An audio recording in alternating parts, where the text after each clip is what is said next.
Get in the damn car!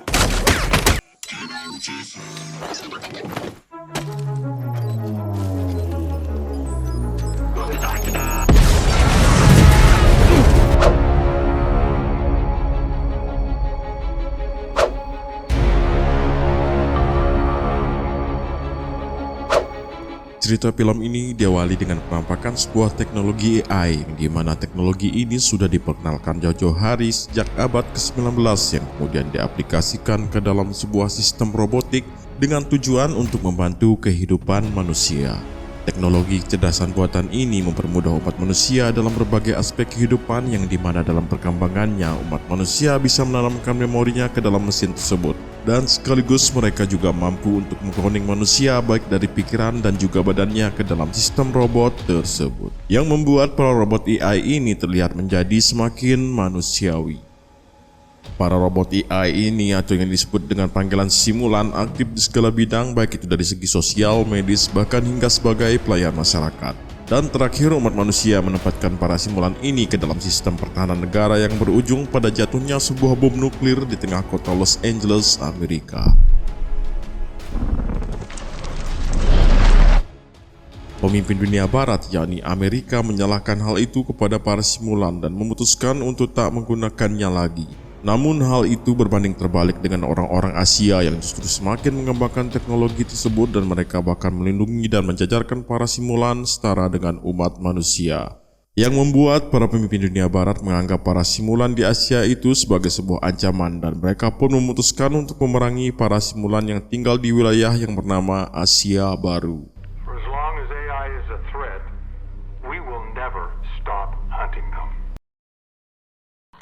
Beberapa tahun setelah keputusan itu diterapkan, tepatnya di tahun 2065, di sebuah wilayah di Asia Baru yang bernama Konang, seorang lelaki bernama Joshua tengah asik memadu kasih bersama istrinya yang sedang hamil bernama Maya. Yang tanpa mereka sadari, beberapa pasukan Amerika tengah mengintai tempat tinggal mereka di bawah pengawasan dari sebuah pangkalan militer canggih milik Amerika yang bernama Nomad. Tiba-tiba mereka mendengar suara kegaduhan dari luar rumah yang membuat Maya beranjak dari tempat tidurnya untuk mengamati. Ternyata seorang pimpinan para simulan bernama Harun menangkap salah seorang tentara Amerika yang tengah mengintai dan membawanya ke hadapan Joshua. Dan ketika si tentara Amerika tengah diinterogasi, Joshua melihat Nomad tengah menuju kediamannya. Joshua pun meminta Maya untuk segera bergegas mengambil barang-barangnya dengan tujuan untuk melarikan diri. Dan di saat semua orang meninggalkan Joshua bersama si tentara yang bernama Drew, terjadilah percakapan yang dimana Drew meminta Joshua untuk menghabisi seorang yang bernama Nirmata, seseorang yang dikenal sebagai perancang simulan AI di wilayah Asia Baru. Usut punya usut, ternyata Joshua merupakan seorang tentara Amerika yang tengah menyamar dengan misi untuk mencari keberadaan Nirmata. Joshua mengatakan kepada Drew bahwa Nirmata tak berada di tempat itu, dan kemudian mengontak para tentara Amerika lainnya yang telah menyerang wilayah itu untuk segera menghentikan serangannya. Yang dimana tanpa Joshua sadari, Maya telah berada di belakangnya dan mendengar semua perkataan Joshua. Maya yang sejak kecil diasuh oleh para simulan dan hidup bersama mereka menjadi kecewa terhadap Joshua dan pergi meninggalkannya.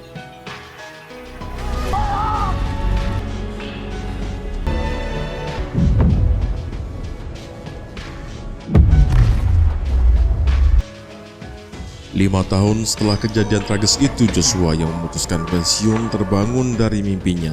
Dia pun kembali teringat akan kenangan-kenangan manisnya bersama Maya, dan di malam harinya ketika ia tengah berenang, pimpinan pangkalan militer Nomad bernama General Andrews bersama bawahannya yang bernama Colonel Howell datang menghampiri. Mereka meminta pada Joshua untuk kembali bertugas dengan tujuan untuk menemukan sebuah lab tempat disimpannya senjata yang dinamakan Alpha-O. Sebuah senjata yang disinyalir diciptakan untuk menghancurkan pangkalan militer Nomad. Si jenderal mengatakan bahwa Alpha-O merupakan penentu kalah menangnya kedua kubu, yang dimana si jenderal memohon dengan sangat pada bantuannya Joshua yang mengetahui lokasi lab tersebut. Namun Joshua yang telah kehilangan orang-orang tercintanya menolak permohonan si jenderal, sampai ia melihat sebuah rekaman keberadaan istrinya, Maya. I got TV to watch. Maya?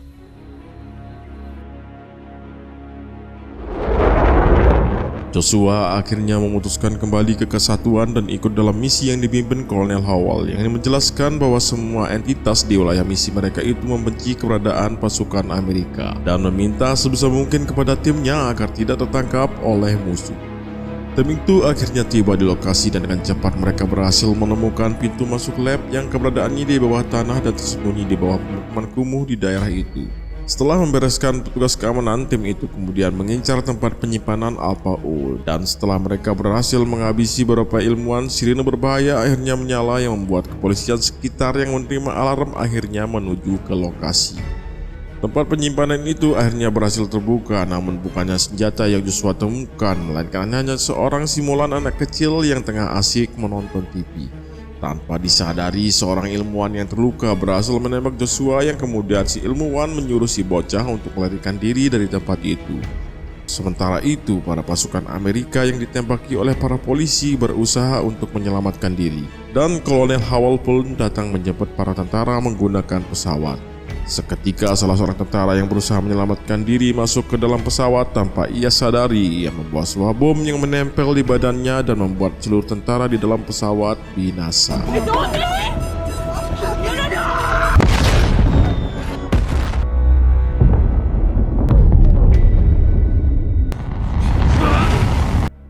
Keesokan harinya, si bocah bertemu dengan Joshua yang kembali ke tengah ladang jagung untuk mengambil sebuah alat komunikasi dari seorang tentara Amerika lainnya yang juga selamat dari ledakan dengan kondisi kritis. Melihat polisi Asia Baru tengah mencari jejak pasukan Amerika, Joshua membawa rekan timnya ke sebuah rumah tak dikenal. Yang kemudian di tempat itu sebuah panggilan masuk dari Kolonel Howell yang meminta agar Joshua menghabisi si bocah yang telah ia beri nama panggilan Alpi.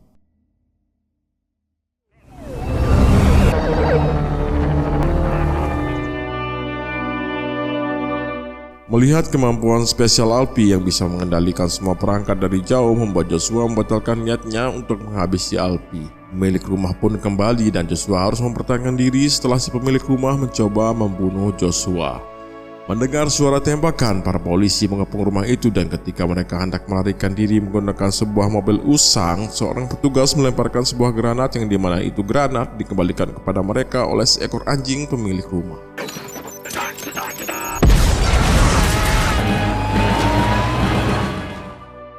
Di lain tempat, Kolonel Howell yang berhasil ditangkap bersama seorang anak buahnya berhasil mengambil alih kendaraan yang membawanya.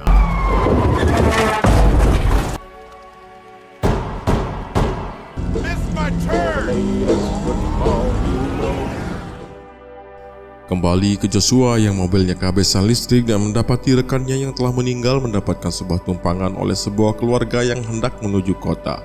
Kolonel Howell mengikuti jejak mereka melalui alat pelacak dan menemukan salah satu anak buahnya yang telah mati. Joshua yang telah sampai di kota harus mengalami masalah dikarenakan razia yang sedang dilakukan oleh polisi setempat, namun mereka berhasil melarikan diri dari kejaran petugas. Dan di tengah kota saat ia menuju tempat tinggal seorang teman lamanya yakni si Drew, dan selama dalam perjalanan itu foto wajah mereka telah tersebar oleh pihak kepolisian. Akhirnya sampailah mereka di tempatnya Drew yang telah hidup bersama seorang wanita simulan mengajak mereka masuk dan memperkenalkan Alpi yang spesial. Drew yang melihat spesifikasinya Alpi merasa takjub akan kecanggihan teknologi yang terdapat di prosesornya. Joshua pun memberitahu Drew bahwa ia telah melihat rekaman istrinya Maya yang masih hidup dan mengajak Drew menelusuri jejaknya melalui cincin yang ia berikan dulu. Namun keberadaan mereka akhirnya terendus polisi yang menyebabkan kekasihnya Drew harus mengalami nasib yang tragis. Hey, monsieur. Oh, Go. Drew.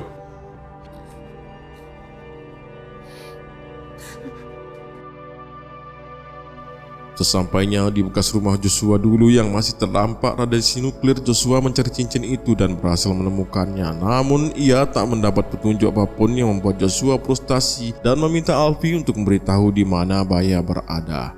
Momen sedih itu harus buyar seketika di saat Drew masuk untuk mengajak mereka kembali. Tiba-tiba. It's okay, Drew. I'm here. I wanted to tell you, wish wouldn't let me. Eisner Armada. Setelah sebuah fakta terungkap, akhirnya Drew tewas dan Joshua berusaha melarikan diri dari si penembak yang ternyata adalah Harun dan para anak buahnya.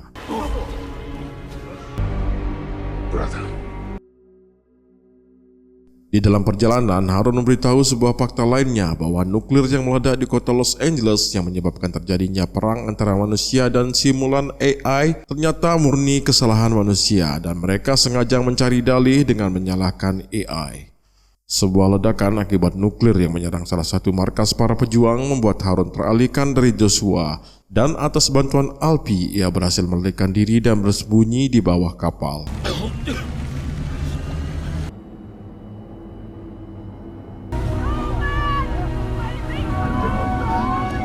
Menjelang pagi, Joshua berhasil menyelinap dan membawa Alpi dengan tujuan untuk mencari Maya yang telah Alpi anggap sebagai ibunya.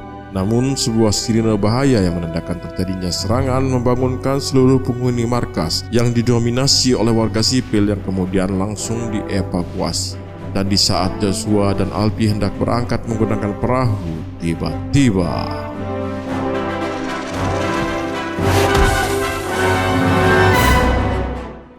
pasukan Amerika menggunakan artileri canggihnya membobardir penghuni markas para pejuang, yang dimana akibat dari serangan itu warga sipil dan anak-anak ikut menjadi korban.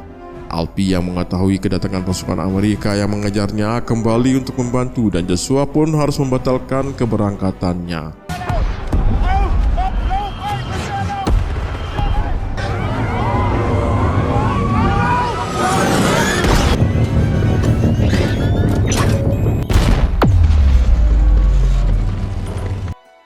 Sementara itu, Kolonel Howell mengirimkan sebuah robot untuk meledakkan sebuah target yang diincarnya, yang dimana robot itu berhasil dinonaktifkan oleh Alpi menggunakan kemampuan spesialnya.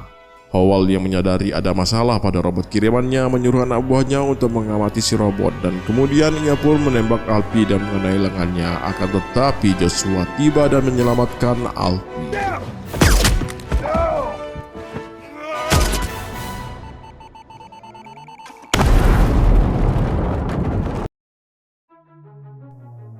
Melihat Alpi terluka, Harun dan Joshua akhirnya membawa Alpi menuju kuil tempat di mana Nirmata atau Maya tinggal. Di dalam perjalanan, Harun memberitahu sebuah fakta lainnya pada Joshua bahwa Alpi adalah simulan yang diciptakan oleh Maya sebelum ia terkena ledakan menggunakan embrio anaknya, yang mengartikan bahwa Alpi merupakan kopian dari anak Joshua dan Maya yang berwujud robot AI.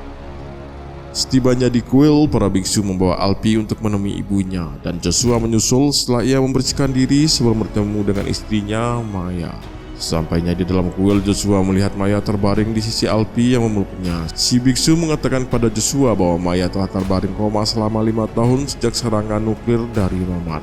Alpi pun memohon kepada Joshua untuk bisa mengakhiri penderitaan ibunya agar bisa segera menuju surga. Dengan berat hati, Joshua pun menuruti permintaannya Alpi.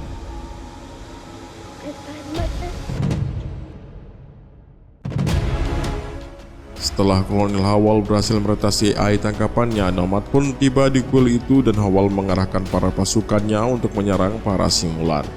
Howell juga berhasil masuk ke dalam kuil dan menemukan Joshua dan memintanya untuk kembali pulang sebagai seorang pahlawan sambil memindai memori yang ada di otak dari jasad Maya untuk disalin.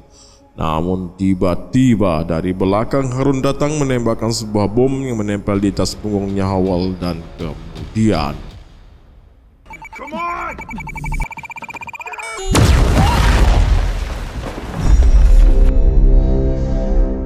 sebelum keluar dari kuil, salinan memori Maya diambil Joshua dan para tentara Amerika berhasil menangkap mereka berdua. Dan setelah pesawat yang membawa mereka menjauhi wilayah kuil, Nomad pun melaksanakan aksinya.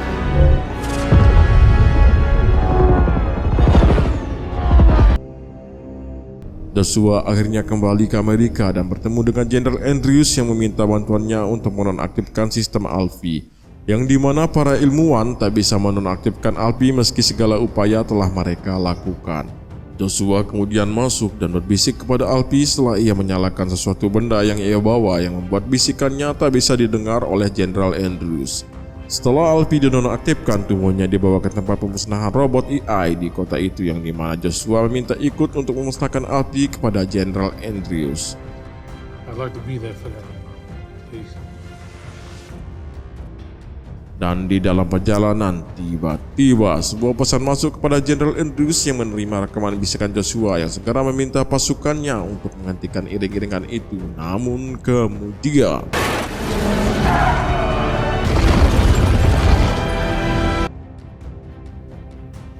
mereka berhasil melarikan diri dan menuju sebuah terminal pesawat ulang-alik yang menuju ke sebuah koloni manusia yang berada di bulan. Setelah Alpi menghack sistem keamanan dengan mudahnya, mereka masuk pesawat itu dan meluncur menuju bulan. Namun di tengah perjalanan saat para awak pesawat menerima perintah dari sang jenderal untuk kembali yang telah mengetahui keberadaan mereka, dengan segera Alpi mengambil kendali dan justru mendaratkan pesawat itu di pangkalan militer Nomad yang dengan segera para petugas keamanan mendatangi Joshua dan Alpi. Dan setelah para petugas keamanan masuk ke dalam pesawat, Joshua yang telah menggunakan sebuah baju luar angkasa tiba-tiba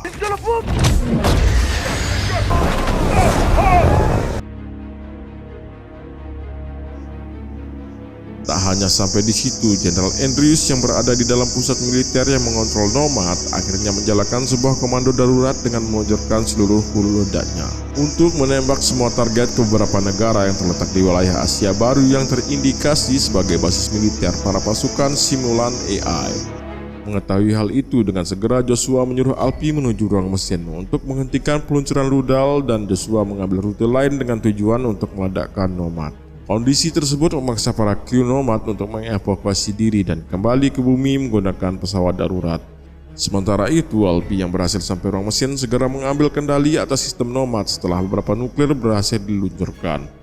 Joshua kemudian memasang sebuah bom waktu di sebuah rudal yang sebelumnya akan diluncurkan, dan setelah itu ia pun kembali menuju pesawat ulang-alik namun tak menemukan Alpi, yang justru teralihkan oleh beberapa robot AI berwujud si ibu yang lantas si Alpi memasukkan memori maya ke dalam robot AI tersebut. Namun si robot yang tak kunjung hidup membuat Alpi akhirnya kembali ke pesawat ulang-alik dan menemukan Joshua yang hampir pingsan karena kehabisan oksigen. Saat Alpi tengah menyiapkan kapsul darurat, tiba-tiba sebuah mesin pembunuh datang untuk menghabisi Alpi dan membuatnya terjebak seorang diri di dalam kapsul itu. Yang tentu saja dengan segera Alpi mengendalikan mesin pembunuh itu dan menghentikan serangannya terhadap Joshua.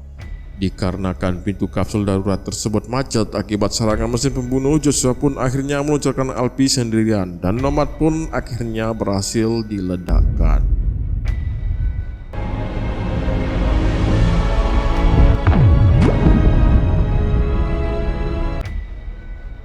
Oke, itu tadi alur cerita dari sebuah film aksi dan fiksi ilmiah yang rilis bulan September 2023 lalu berjudul The Creator. Semoga para penonton channel ini bisa terhibur, dan untuk lebih epicnya disarankan untuk menonton versi full movie-nya. Dan akhirnya saya John Lee, si ayah 3 anak, pamit undur diri. Sampai jumpa lagi di konten-konten berikutnya. Annyeonghaseyo, sayonara, dan wassalam.